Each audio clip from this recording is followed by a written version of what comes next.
Welcome to Kansas Ag Report. I'm Ken Rogers. On this week's program, we go to Manhattan and talk with Dusti Fritz, the president and CEO of Heartland Plant Innovations. Then we're off to Hays and Audrie Bailey. She's a student at Fort Hays. She coordinated Ag Day on their campus a couple of weeks ago. Plus, we'll have features from Kansas Corn and Kansas Wheat, along with Kansas Farm Bureau, and weekly updates from the Kansas Livestock Association and Paragon Ag Advisors.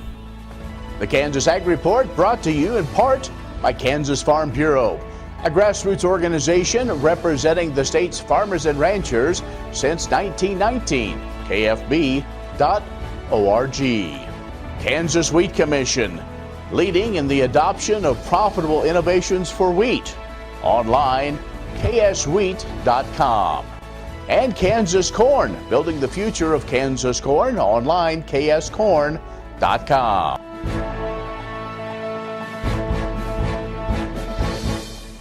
And agricultural news from agview.net. Cash rental rates for farmland are a popular topic in farm country. As farm incomes climbed earlier this decade, cash rents predictably followed suit. Well, now that farm incomes have dropped going into a sixth straight year, cash rental rates have declined. But the decline isn't as steep as many in the industry thought it would be because of those lower incomes. For the 2019 crop season, Farmers National Company saw cash rental rates make a minor move lower, but overall, the rate stayed mostly steady compared to the previous year. Farmer interest in renting land remains strong enough in most areas to continue to support those steady cash rent prices. In the Northern Plains state and other areas with lower yields, it was more challenging to establish those cash rents, in spite of continuing pressure on farm incomes and working capital. Farmers National says they had an excellent experience in collecting those rental payments on their clients' managed farms. Land rental rates usually a bit slower to go up as land values and farm incomes rise. Rents tend to be slower to decline as farm incomes drop, as they have in recent years. The Association of Equipment Manufacturers report good news for the sale of all tractors in April. They were 12% higher than they were in April of last year. So far for the year, the association says they have sold more tractors than they did in 2018. To date, the total number is 73,820, and compared to a total of 68,147 through April of 2018. Those smaller tractors had an especially good month of April. Two-wheel drives under 40 horsepower, 17% higher than last April. Those 40 to 100 horsepower tractor sales down 2% compared to last year. Sale of two-wheel drive tractors over 100 horsepower climbed 7% higher compared to last April, but the four-wheel drive tractor sales up 32%. Two-wheel drive tractors under 40 horsepower had some of the best year-to-date sales numbers compared to the last year, combining 13% from the last year's number. Now, four-wheel drive tractors also up 27% year-to-date compared to 2018. That's Ag News. More coming up. Kansas Ag Report brought to you in part by Oldie Seed Farms, carrying soil-specific seed. Find them on the web, oldieseed.com. That's OHLDE seed.com. Kansas Livestock Association, supporting members' business interests and meeting consumer demands. KLA.org. Grass and Grain, online or in the mail, keeping Kansas farmers informed for over 60 years. Grassandgrain.com. And Kansas Grain Sorghum, growers working together. More at ksgrainsorghum.org.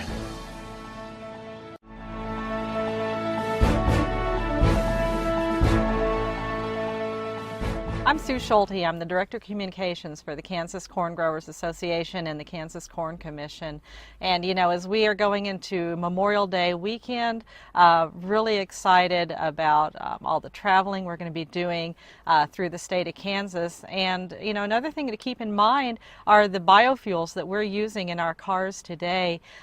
Recognize the importance of biofuels. Governor Kelly has recently signed a proclamation declaring the week of May 26th 26th as Kansas Biofuels Week. And so we're very excited to be working with the governor and the state of Kansas on really just letting people know how important biofuels are to our state. You know, the ethanol plants that are located across the state are producing over 500 million gallons of ethanol every year, and really adding a lot of economic impact to the small communities that they're located in rural communities across the state of Kansas.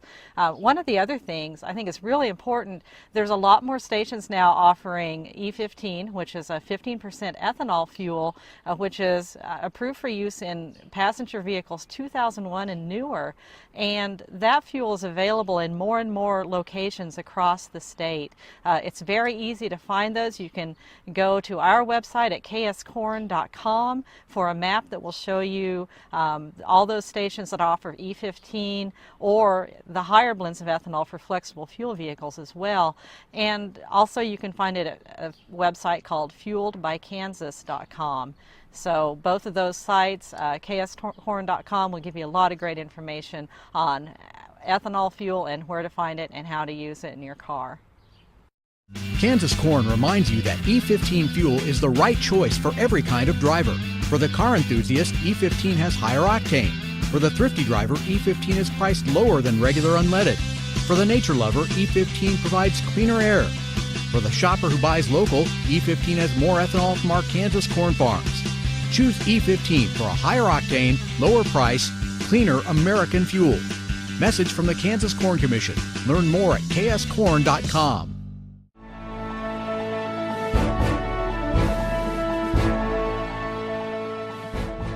We're in Manhattan, and joining us now is Dusti Gallagher, who is the president and CEO of Heartland Plant Innovations.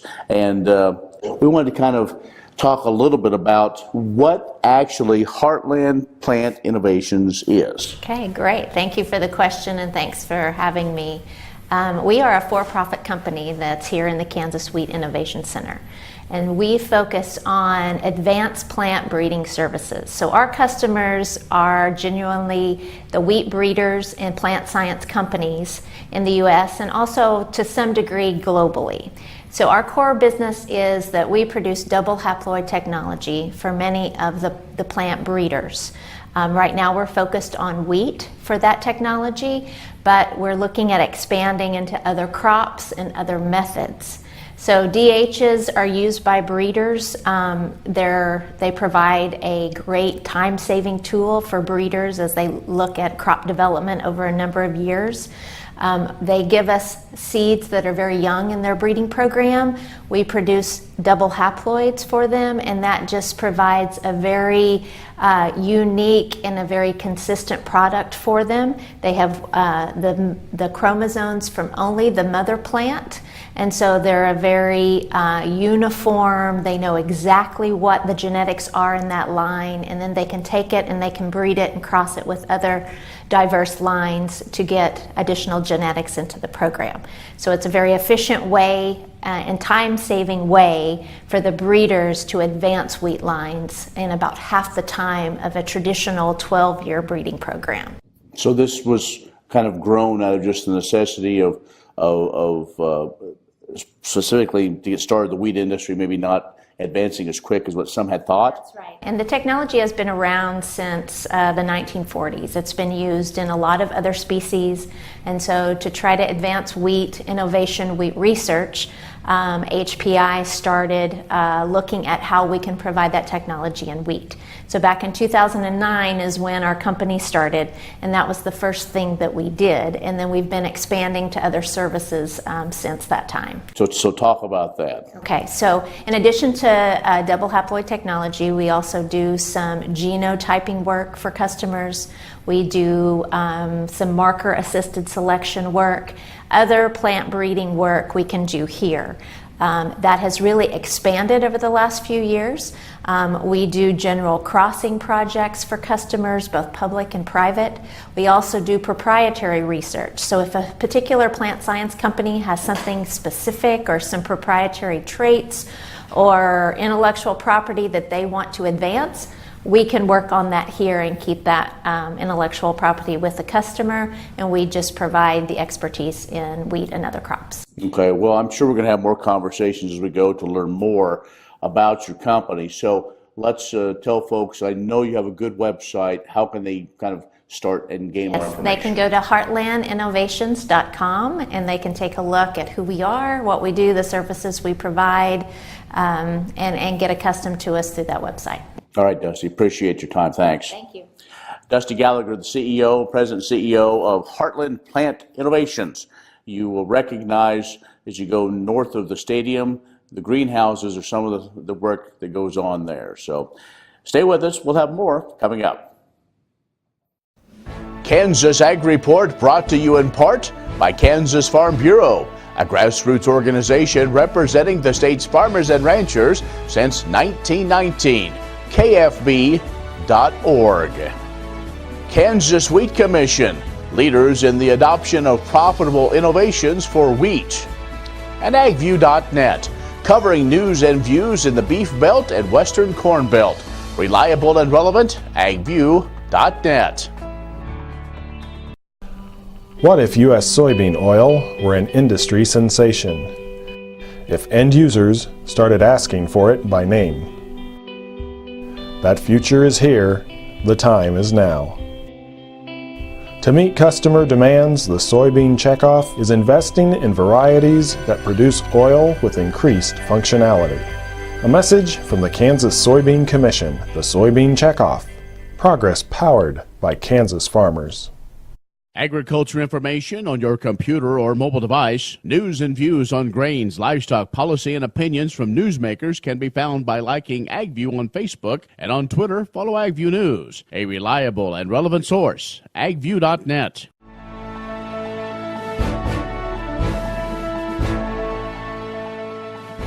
Well, joining us now is Audrie Bailey. She is a student at Fort Hays State University. We've been spending some time at Ag Day at FHSU, and you're the chair this year. How do you think it went? I think it went pretty good. We had the weather not quite in our favor, so that kind of affected it. It was a little bit windy, kind of cloudy today, but I think it went pretty good. We still have a lot of food left, so we still have some time, but... Okay, so tell us about why the Collegiate Farm Bureau does this, and how long you've been doing it? Well, Collegiate Farm Bureau took it over a couple years ago, so it's kind of fresh with us, but really it's just an opportunity for us to advocate for agriculture and for students to ask questions about anything they may have. We have everything from corn and soybeans to dairy to beef, so a little bit of everything. So what are some of the questions you get from students? Really, you'd be surprised on the questions. Just basic things about where their food comes from.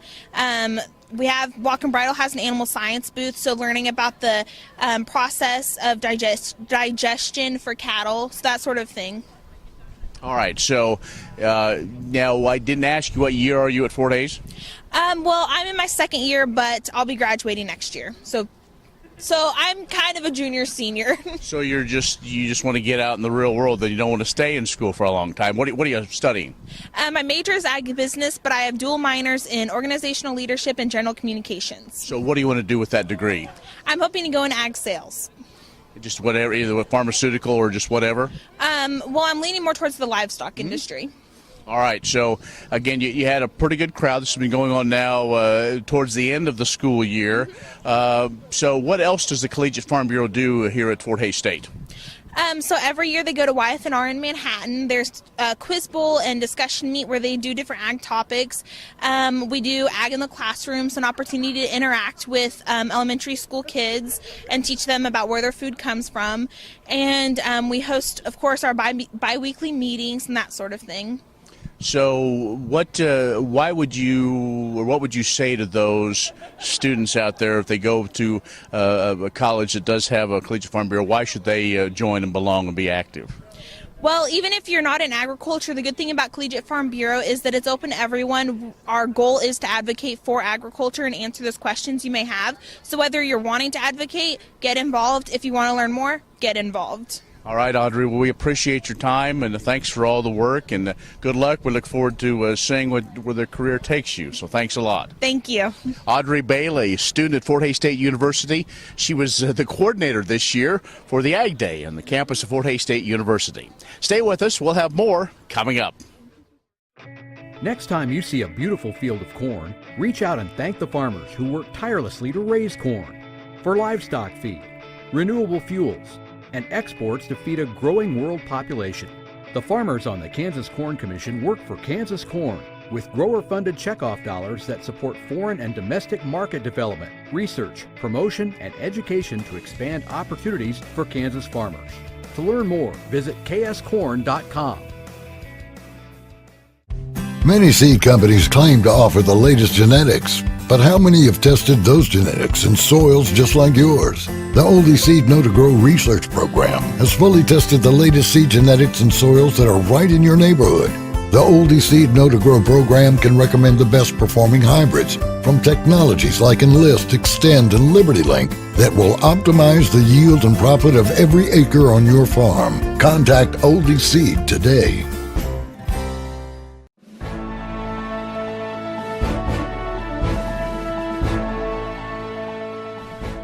Make plans now to attend the National Festival of Breads in Manhattan, Kansas on June 8th. There's no better way to spend a Saturday than sampling breads, learning to bake, eating at food trucks, having fun and learning at a kids' fun zone, and watching a live Food Network style baking contest. The National Festival of Breads is all this and so much more. The festival is free to attend when you bring a non-perishable food item for the Harvesters Food Network. In addition, military appreciation gifts will be given to the first 200 military families with military ID. The festival will feature activities for kids of all ages and baking workshops for all skill levels. From face painting to making pizzas in a bag and bread shaping demonstrations to workshops with cookbook authors, there's something at the National Festival of Breads for everyone. Expert baking instructors will be on the main stage giving demonstrations on baking with yeast, braiding and fun shapes for breads, and baking with young families. The festival brings the entertainment of a live baking competition. 8 finalists from around the country are competing to find America's bread baking champions. There are 2 divisions for the 2019 competition: home bakers and food bloggers. Attendees are welcome to watch the masters at work, sampling their winning products, and take recipes home to try themselves. At the end of the day, judges will announce the champions. Title sponsors of the event are Red Star Yeast, King Arthur Flour, and the Kansas Wheat Commission. For more information and to view the complete June 8th schedule, visit nationalfestivalofbreads.com. All over the country, more and more communities are making the change to biodiesel made from U.S. soybean oil, and the decision continues improving the health and welfare for millions of Americans while adding billions to our national economy.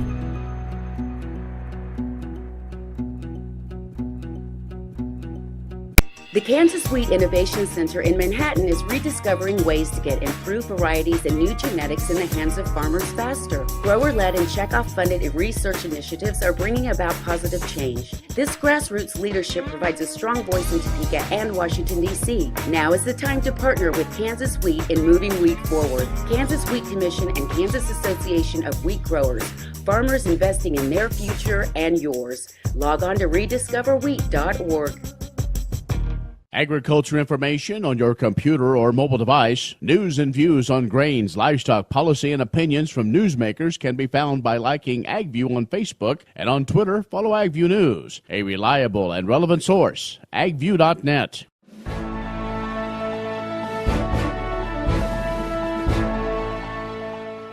Hi, County Farm Bureaus. We're here to give you a quick update on where we are on the health plan effort. First, thank you very much for engaging and weighing in and helping us get the bill or bills, depending on if you were watching. We had 3 different bill numbers, but to get that product through both chambers of legislature and across the governor's desk. As many of you know, she let the bill become law without her signature on April 19th, and we're excited about that. Since that effective date or effective action by her puts us into law, we've begun moving forward on the effort to build the plans and to to build the offering that we'll make to you, our members across Kansas. The timeline for that is to do an official marketing launch early in September this fall, and to begin an open enrollment period or an enrollment period in October that would run through the end of the year. As many of you know, if you get an Affordable Care Act exchange plan, the open enrollment period for those products is in that same October to December timeframe. So we'll mirror that in our first offering of the plans this year. The products that we'll be launching this fall include a Medicare supplement plan for those who are 65 and older who need those products. There will be 4 different options available there, and if you're familiar with those letters, they'll be corresponding to what's currently available on the marketplace in those categories. We'll offer a dental vision bundle, which is a product that lots of folks find attractive if their current health insurance doesn't offer that product, or if they just need something to add on to existing coverage. We'll do a short-term plan which allows folks to bridge coverage if they're between jobs, or if they're just trying to get from one period of time to another in their health care needs. We'll have those products available as well. And then the largest one, which is the biggest undertaking and the reason for the legislation that we ask you all to weigh in on, is this traditional membership health plan that we'll offer. And if you want to follow along our progress as we're building this out over the next several months, you can go to kfb.org/KS Health Plans. Premier Farm and Home has what you need to make your lawn the best in the neighborhood. Hi, I'm Ken. We choose Premier Farm and Home for the professional look that we do ourselves. Feel free to stop in. You can also visit our website at heycow.com.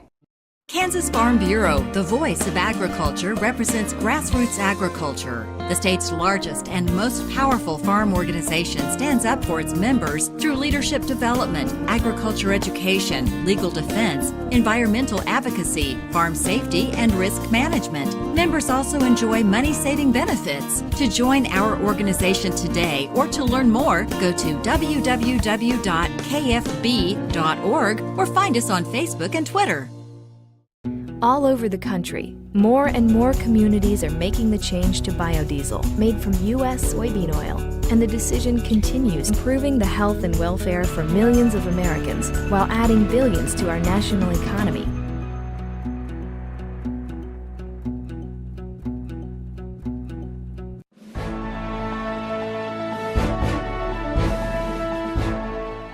U.S. Senators Pat Roberts and Jerry Moran from Kansas are among a bipartisan group of co-sponsors of legislation aimed at reforming federal hours of service rules for livestock haulers. The National Cattlemen's Beef Association supports the Transporting Livestock Across America Safety Act as a way to ensure animal welfare, highway safety, and the well-being of livestock transport drivers. The proposed legislation only would allow hours of service and electronic logging device requirements to apply after a driver travels more than 300 air miles from the point of origin. Loading and unloading times would be exempt from hours of service driving time. The hours of service on-duty maximum hours would be extended to a minimum of 15 and a maximum of 18. Flexibility would be granted for drivers to rest at any point without counting against the hours of service time. Drivers would be allowed to complete a trip regardless of hours of service requirements if within 150 air miles of the delivery point. After delivery is complete, the legislation ensures the driver will take a break for a period that is 5 hours less than the maximum on-duty time. NCBA helped secure a delay in the implementation of electronic logging devices for livestock haulers until September 30th of 2019. However, the need for a long-term solution remains. In addition to supporting the Senate legislation, NCBA has submitted a petition to the U.S. Department of Transportation requesting changes in the hours of service rules for livestock haulers. Agriculture information on your computer or mobile device, news and views on grains, livestock policy, and opinions from newsmakers can be found by liking AgView on Facebook, and on Twitter, follow AgView News, a reliable and relevant source, agview.net. Kansas Corn reminds you that E15 fuel is the right choice for every kind of driver. For the car enthusiast, E15 has higher octane. For the thrifty driver, E15 is priced lower than regular unleaded. For the nature lover, E15 provides cleaner air. For the shopper who buys local, E15 has more ethanol from our Kansas corn farms. Choose E15 for a higher octane, lower price, cleaner American fuel. Message from the Kansas Corn Commission. Learn more at kscorn.com. Many seed companies claim to offer the latest genetics, but how many have tested those genetics in soils just like yours? The Oldie Seed Know to Grow research program has fully tested the latest seed genetics in soils that are right in your neighborhood. The Oldie Seed Know to Grow program can recommend the best performing hybrids from technologies like Enlist, Extend, and Liberty Link that will optimize the yield and profit of every acre on your farm. Contact Oldie Seed today.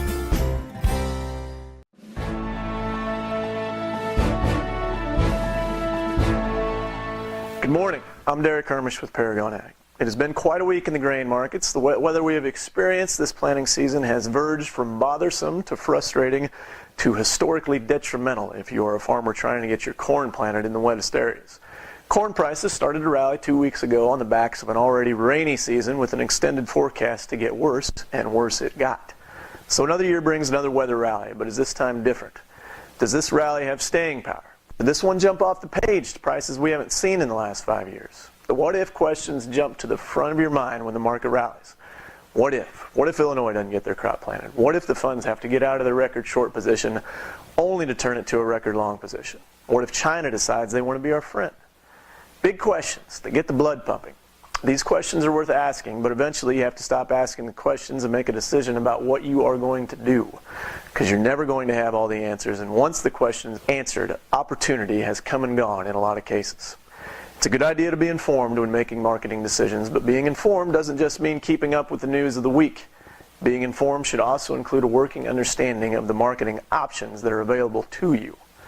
If you'd like to discuss what some of these options are, give us a call at Paragon, 888-452-8751. I'm Derek Hermish. Have a good day.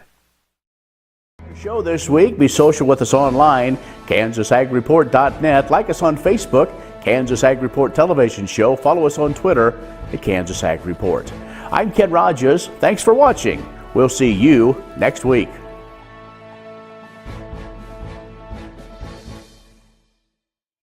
You don't have to be a farmer or rancher to become a Kansas Farm Bureau member. Anyone can join. As a member, you'll get discounts on things like hotels and entertainment, health and wellness services, cell phone plans, and more. You'll also strengthen the lives of your fellow Kansans and help build strong, prosperous communities through agriculture advocacy and education.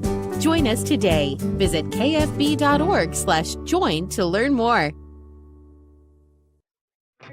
Next time you see a beautiful field of corn, reach out and thank the farmers who work tirelessly to raise corn for livestock feed, renewable fuels, and exports to feed a growing world population. The farmers on the Kansas Corn Commission work for Kansas Corn with grower-funded checkoff dollars that support foreign and domestic market development, research, promotion, and education to expand opportunities for Kansas farmers. To learn more, visit kscorn.com. The Kansas Wheat Innovation Center in Manhattan is rediscovering ways to get improved varieties and new genetics in the hands of farmers faster. Grower-led and checkoff-funded research initiatives are bringing about positive change. This grassroots leadership provides a strong voice in Topeka and Washington, D.C. Now is the time to partner with Kansas Wheat in moving wheat forward. Kansas Wheat Commission and Kansas Association of Wheat Growers. Farmers investing in their future and yours. Log on to rediscoverwheat.org.